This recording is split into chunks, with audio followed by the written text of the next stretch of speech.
अगर आपको परी कथाओं पर विश्वास नहीं है तो आप इस कहानी को जरूर सुनिए। ये कहानी किसी परी कथा से कम नहीं है।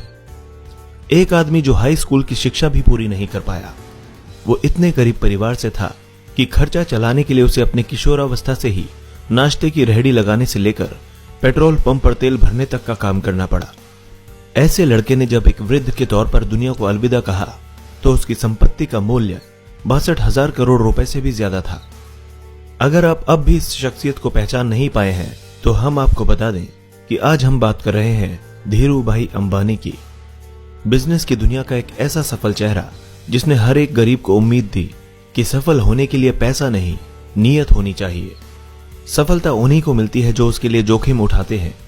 धीरू भाई ने बार बार साबित किया कि जोखिम लेना व्यवसाय का नहीं बल्कि आगे बढ़ने का मंत्र है।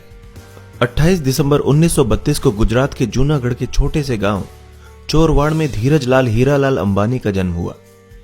पिता हीराचंद गोवर्धन भाई अंबानी एक शिक्षक थे और माता जमुनाबेन एक सामान्य गृहिणी थी। धीरू भाई के 4 भाई बहन और थे। इतने बड़े परिवार का लालन पालन करना अध्यापक गोवर्धन भाई के लिए सरल काम नहीं था।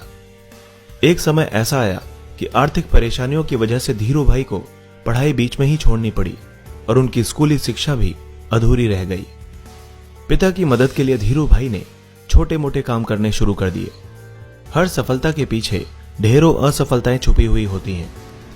धीरू भाई अंबानी पर यह बात एकदम सटीक उतरती है। पढ़ाई छोड़ने के बाद सबसे पहले धीरू भाई ने फल और नाश्ता बेचने का काम शुरू किया, लेकिन कुछ खास फायदा नहीं हुआ। उन्होंने दिमाग लगाया और गांव के नजदीक स्थित धार्मिक पर्यटन स्थल गिरनार में पकौड़े बेचने का काम शुरू कर दिया। यह काम पूरी तरह से आने वाले पर्यटकों पर निर्भर करता था। जो साल के कुछ समय तो अच्छा चलता था, लेकिन बाकी समय इसमें कुछ खास लाभ नहीं था। धीरू भाई ने इस काम को भी कुछ समय बाद बंद कर दिया। बिजनेस में मिली पहली 2 असफलताओं के बाद उनके पिता ने उन्हें नौकरी करने की सलाह दी। धीरू भाई के बड़े भाई रमणीक भाई उन दिनों यमन में नौकरी करते थे। उनकी मदद से धीरू भाई को भी यमन जाने का मौका मिला। वहां उन्होंने शेल कंपनी के पेट्रोल पंप पर नौकरी की और महज 2 सालों में ही अपनी योग्यता की वजह से मैनेजर के पद तक पहुंच गए। इस नौकरी के दौरान भी उनका मन इसमें कम और व्यवसाय करने के मौकों की तरफ ज्यादा रहा। उन्होंने हर एक संभावना पर विचार किया और वे हर समय यह सोचते रहते थे कि वे किस तरह से एक सफल बिजनेसमैन बन सकते हैं। 2 छोटी घटनाएं बिजनेस के प्रति उनके जुनून को बयां करती है। ये दोनों घटनाएं उस समय की हैं जब वे शेल कंपनी में अपनी सेवाएं दे रहे थे।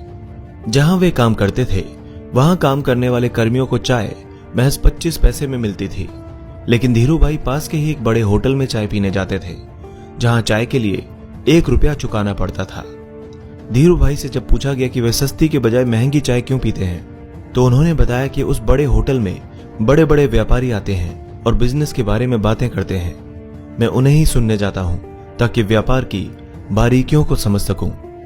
धीरू भाई ने अपने ही तरीके से बिजनेस मैनेजमेंट की शिक्षा ली, जिन्होंने आगे चलकर वॉर्टन और हार्वर्ड से पारंपरिक तरीके से डिग्री लेने वाले लोगों को भी नौकरी पर रखा। इसी तरह दूसरी घटना उनकी पारखी नजर और अवसर भुनाने की क्षमता की ओर इशारा करती है। हुआ यूं कि उन दिनों यमन में चांदी के सिक्कों का प्रचलन था। धीरू भाई को एहसास हुआ कि इन सिक्कों की चांदी का मूल्य सिक्कों के मूल्य से ज्यादा है और उन्होंने लंदन की एक कंपनी को इन सिक्कों को गलाकर आपूर्ति करनी शुरू कर दी। यमन की सरकार को जब इस बात का पता चला, वे मोटा मुनाफा कमा चुके थे। ये दोनों घटनाएं इशारा कर रही थी कि धीरू भाई के पास एक सफल बिजनेसमैन बनने के सारे गुण मौजूद थे। यमन में धीरू भाई का अच्छा खासा समय बीत रहा था कि वहां आजादी के लिए लड़ाई शुरू हो गई और ढेरों भारतीयों को यमन छोड़ना पड़ा। इस परेशानी के आलम में धीरू भाई को भी यमन छोड़ना पड़ा। ईश्वर ने एक सफल बिजनेसमैन बनाने के लिए परिस्थितियां गढ़नी शुरू कर दी। इस नौकरी के चले जाने के बाद उन्होंने नौकरी की जगह बिजनेस करने का निर्णय लिया।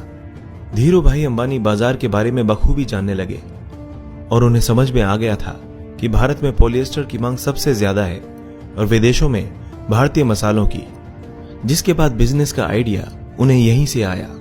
लेकिन व्यवसाय शुरू करने के लिए पैसों की जरूरत थी। धीरू भाई के पास निवेश के लिए बड़ी रकम नहीं थी, इसीलिए उन्होंने अपने मामा त्र्यंबक लाल दामाणी के साथ मसालों और शक्कर के व्यापार की शुरुआत की। यहीं पर रिलायंस कमर्शियल कॉरपोरेशन की नींव पड़ी, जिसने भारत के मसाले विदेशों में और विदेश का पॉलिएस्टर भारत में बेचने की शुरुआत की। इसके बाद रिलायंस ने सूत के कारोबार में प्रवेश किया। यहां भी सफलता ने धीरू भाई के कदम चूमे और जल्दी ही वे बॉम्बे सूत व्यापारी संघ के कर्ता धर्ता बन गए। ये बिजनेस जोखिमों से भरा हुआ था और उनके मामा को जोखिम पसंद नहीं था, इसीलिए जल्दी ही दोनों के रास्ते अलग अलग हो गए।